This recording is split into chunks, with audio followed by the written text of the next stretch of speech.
तो hello guys, कैसे हैं आप सब। आप सभी का स्वागत है। तो इस एपिसोड की शुरुआत वहीं से होती है जहां से पिछला एपिसोड खत्म हुआ था। वो लड़का अपने सीनियर की डेड बॉडी लेकर जाता है और जैसा हमारे मेक कट ने बोला था कि वो डेड बॉडी को पपेट में कन्वर्ट करेगा और पपेट का यूज करेगा, तो वो लिटरली कोशिश करता है पपेट में कन्वर्ट करने की, लेकिन पपेट में कन्वर्ट करना नहीं हो पाता, वो फेल हो जाता है। याद है पिछले एपिसोड में हमारे मेक कट ने एक तितली दिया था, उसी तितली के चक्कर में फेल हो जाता है, लेकिन लौंडे को पता ही नहीं चलता कि तितली के चक्कर में फेल हुआ।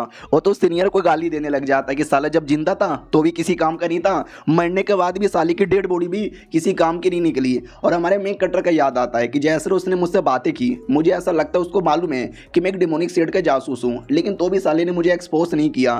कहीं ऐसा तो नहीं वो भी मेरी तरह डेमोनिक स्टेट का जासूस है। तो हमारा मेक कटर पीछे से आता है और कहता है सही बोले भैया। वो भी कहता है अरे अरे अरे अरे, तुम यहाँ पे क्या कर रहे हो? अरे मैं जासूस यहाँ पे नहीं हूँ। हमारा मेक कट्टा भी कहता है अरे यार चलो यार ज़्यादा नाटक मत करो, आई नो तुम जासूस हो और मैं भी जासूस यहाँ पर हूँ। मैं इस एरिया का जासूस नहीं था, मैं किसी और एरिया का जासूस था। सी टावर के बारे में तुमने सुना है? सी टावर के एरिया का जासूस था। वो भी कहता व्हाट सी टावर? अरे यार एक बहुत ही बड़ा आइलैंड यहाँ पर है, लेकिन आइलैंड जितना ज़्यादा बड़ा है ना उतना ही ज़्यादा खतरनाक यहाँ पर है। ऐसा बोला जाता है उस एरिया में जो जासूस जाता है ना वो कोई ऐसा वैसा जासूस नहीं होता, स्पेशल जासूस होता है। उसको लिटरली हम लेजेंडरी वॉरियर या लेजेंडरी जासूस का टाइटल भी देते हैं। तभी तो यार ये लड़का इतना चालाक इतना तेज है, क्योंकि उस टाउन से बिलोंग करता है। अरे साहब जी, अरे सॉरी यार प्लीज़ मुझे मारना मत, मैं भी तो एक जासूस ही हूँ, एक छोटा सा जासूस हूँ। हमारा मैं कट्टा भी लाइक हुआ यार मैं जासूस नहीं हूँ, लेकिन इस लौंडे को झूठ बोलकर देखो इसको मैंने पटा लिया।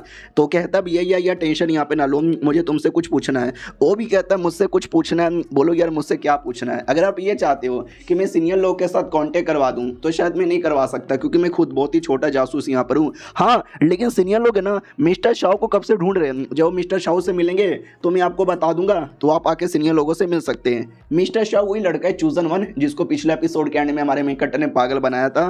तो ये भी कहता हूँ कि ठीक है जैसे मिस्टर शाह से मुलाकात होगी तो मुझे बता देना, मुझे इंतजार रहेगा। वो लड़का भी कहता हूँ कि ठीक है। फिर हमारा मेकट्टा बिंदास निकल जाता है खुश यहाँ पे था कि अरे ये गेम के जो साइड कैरेक्टर होते हैं ना एक नंबर के चोमू होते हैं। मैंने कुछ भी बोला साले ने विश्वास भी कर लिया है। हाँ लेकिन उससे मुझे याद आया हर बंदा इतना चोमू नहीं होता, हो सकता कोई स्मार्ट निकल जाए जो मेरी धज्जियाँ उड़ा दे। तो मुझे हमेशा सेम प्लान अपनाना नहीं चाहिए, हमेशा अलग अलग दिमाग लगा के अलग अलग कुछ करना यहाँ पे चाहिए।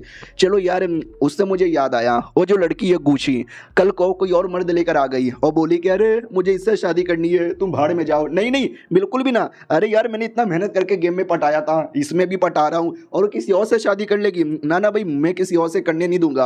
और जितनी भी लड़कियां हैं जिनका कार्ड अनलॉक करना बाकी है भाई मैं सबका अनलॉक करवाऊंगा, सबको पटाऊंगा, किसी को नहीं छोड़ूंगा, एक नंबर का प्लेबॉय बनूंगा।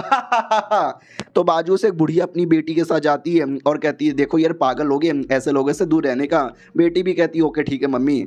हमारा मेकट्टा भी लग करे शिट यार भूल गया आसपास लोग भी हैं। ओ फक ओ शिट आ गया मैं क्रीक टाउन में, इसी टाउन में तो मुझे आना यहाँ पे था। वाओ यार ये टाउन तो कितना ज़्यादा रियल यहाँ पे लग रहा है, ऐसा लग ही नहीं रहा कि गेम का एरिया है। बाय द वे मिस्टर शाही क्वेन का घर किधर है? इधर नहीं, हाँ शायद उधर होगा। उतने में एक मोटा आदमी मिल जाता है और कहता है साहब जी क्या होगा, कहाँ जा रहे हो, कुछ काम है क्या? है तो मुझे बताओ, मैं आपको सब कुछ बता सकता हूँ। तो हमारे मेक कट्टर को याद आता है यार जब मैं गेम में था ना और जब इस टाउन में आया था तो सबसे पहले इसने मेरे साथ मुलाकात किया था। तो जो नए नए प्लेयर्स ये गाँव में आते हैं ना ये सबको रास्ता वगैरह बताता है। सुनो यार मुझे तुमसे क्वेश्चन है। वो भी कहता पूछो। हमारा मेक कट्टा भी कहता 20 साल पहले तुम्हारे घुटने पे जो चोट लगा था वो चोट ठीक हुआ कि नहीं हुआ?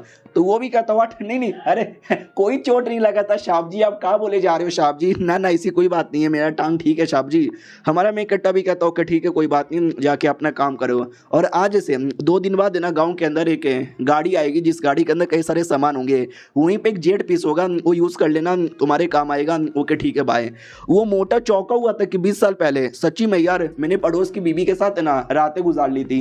वो पड़ोसी को पता चल गया, अब पड़ोसी ने एकदम मेरे पीछे ना अटैक कर दिया। तो अटैक मुझे नहीं लगा लेकिन मेरे घुटने को लगा और तब से मेरे घुटने में तकलीफ है, लेकिन ये बात मैंने और किसी को बताया ही नहीं। तो इस लौंडे को कैसे पता चला? और दूसरी ओर जो हमारा मेक कटर है ना उसको भी याद आता है कि शिट यार ये मैंने मोटे को क्या बोल दिया। जब मैं गेम का प्लेयर था तब मेरा काम था कि मोटे को ये बातें बताने का, मोटे को इलाज बताने का, तो मोटा खुश होकर तुझे आगे जाने का रास्ता बता देगा। इसके लिए गलती से मेरे मुंह से निकल गया इलाज, लेकिन रियलिटी में मुझे उसको बताना ही नहीं था। शिट यार वो शक करेगा कि मुझे कैसे पता चला, भागो यार यहाँ से वरना और 2-4 सवाल पूछ लेगा। तो वहाँ से निकल के मिस्टर शाही के घर पे आता है। नौकर भी कहता है आइए मिस्टर शाही वहीं पे बैठे हुए हैं। हमारा मेक कट्टा भी कहता कहता वाह यार घर तो बड़ा कमाल का है, आदमी भी बहुत ज़्यादा अमीर होगा। तो फाइनल उस एरिया में आता है और शाही किसी के साथ बैठा हुआ था, ये था मिस्टर शाही कुएन। आप भी सोचोगे शाही कुएन कौन है? तो याद है ना एपिसोड 1 के अंदर हमारे मेक कट्टर ने इसका कार्ड निकाला था, क्योंकि ये लौंडा बड़ा स्पेशल होने वाला है और इसके द्वारा एक एक्सपीरियंस कार्ड हमारे मेक कट्टर को मिलने वाला है। तो हमारा मेक कट्टर आता है और कहता है हेलो मिस्टर शाही कैसे हो? नौकर भी कहता है इसने बोला कि इसका आपके साथ अपॉइंटमेंट है तो मैंने इसको बुला दिया। वो भी कहता है या अपॉइंटमेंट है यार, आके बैठो आराम से। तो हमारा मेक कट्टर भी बैठ जाता है और बाजू में युवांग का ही नाम का एक बूढ़ा आदमी बैठा था, वो भी कहता कौन है यार ये क्यों आके बैठ रहा है? तो वो भी कहता कोई भी रहे साले बुढ़े, तुझे क्या फर्क पड़ता है? तो हमारे मेक कट्टर को हंसी आ जाती है कि बुढ़ा बोल दिया मुंह पर। वो लोग भी कहते क्या रे क्या घूर रहा है? हमारा मेक कट्टर भी कहता ना अरे थोड़ा मुझे कुछ पुराना जोक याद आ गया। तो बुढ़ा भी कहता साले तुझे कोई जोक याद नहीं आया, तू मेरे पे हंस रहा है, आई नो कुत्ते तेरी जान निकाल लूंगा। हमारा मेक कट्टा भी लग यार मैं हल्का हंसा तो था, ये बूढ़ा इतना गुस्से में क्यों आ गया कि मेरी जान निकालना चाहता है? शाही कुएन भी कहता अरे छोड़ो ना यार, जिसको हंसना है वो हंसे, जिसको रोना है रोए, जिसको गुस्सा करना है वो गुस्सा करे। हाँ आजकल के बुढ़े लोग भी ना, सुनो यार तुमको जो बोलना है वो बोलो, मेरे सामने बदतमीजी मत करो। बुढ़ा भी कहता नहीं मैं बदतमीजी नहीं कर रहा यार, मैं आपसे मिलने आया था, हम लोग मिल ही रहते बात कर ही रहते, आपने किसी और को क्यों बुला लिया? तो वो भी कहता है क्योंकि मैंने इसको अपॉइंटमेंट दे के रखा है, पहले से मैंने इसको बोल के रखा है। तो यार इसको कैसे निकालूं? हो सकता आपको निकाल सकता हूं, लेकिन देखो आपको भी निकाल नहीं रहा, एहसान यहाँ पे मानो। हमारा मेक कट्टा भी मैंने कोई अपॉइंटमेंट नहीं लिया, बस मैं मुंह उठा के चला आया, लेकिन शायद ये लड़का बुढ़े को लाइक नहीं करता, तभी तो अपॉइंटमेंट का नाम ले लेकर उसकी लिए जा रहा है।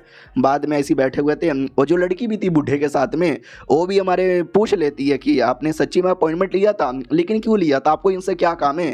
तो हमारा मेक कट्टा भी ऐसे ही बहाना बना लेता है कि वेल मैंने सुना आपके पास कमाल का कोरियोग्राफी है, तो मिलेगा क्या? हो भी कहता हो तेनू मेरा कोरियोग्राफी चाहिए, यह दे दूंगा ना, ये ले भाई कितना चाहिए उतना ले ले। हमारा मेक कट्टा भी कहता शुक्रिया, और उन्हीं में से कोरियोग्राफी था जो उस बुढ़े को भी चाहिए था। तो बुढ़ा भी कहता नहीं ये मुझे दे दो, लेकिन वो वाला भी हमारे मेक कट्टा को ही मिल जाता है। शाही कुएन भी कहता है या ये भी रख लो। हमारा मेक कट्टा भी कहता है इतना सारा बहुत ज़्यादा शुक्रिया। और बुढ़ा भड़क जाता है और कहता है यार आप ज़्यादा नाटक मत करो, आपको मालूम था ना मुझे वो चाहिए था। तो बुढ़ा भी कहता क्या चाहिए था? ये भी कहता वो वाला जो मुझे चाहिए था आपने उसको दे दिया। और ये लड़का उसी टाइम पे अपॉइंटमेंट लेकर आया लेने के लिए जिस टाइम पे मुझे चाहिए था। ये दाल में कुछ काला है मेरी हालत ख़राब हो रही है। तो लड़की उसकी पोती थी, वो भी कहती दादाजी प्लीज़ ठीक हो जाओ। अरे यार वो स्क्रोल बहुत ज़्यादा इंपॉर्टेंट है मेरे दादा की जान बचाने के लिए, आप ऐसा क्यों कर रहे हो? उसको क्यों दे रहे हो? लाओ ना हमको दे दो ना यार। तो वो भी कहता अब नसीब था, पहले वो मांगने आया, पहले उसने बोला तो मैंने उसको दे दिया। तो लड़की भी कहती क्या लेकिन अगर आपने नहीं दिया तो मेरे दादा टाइम बोल जाएंगे। अरे आपके लिए हम लिटरली गोल्डन कोलो लेकर आए थे, बेचारा फूशन सी आइलैंड से जाकर। यार इतना कीमती चीज़ भी हमने आपको देने को बोला, लेकिन आप धोखाधड़ी कर रहे हो, ये तो गलत बात है ना। और ये चैप्टर यहीं पे ख़त्म हो जाता है। देखते हैं यार बेचारे के बुढ़ा का जान बच पाता है कि नहीं। हम मिलते हैं किसी और वीडियो में, जब तक के लिए बाय बाय।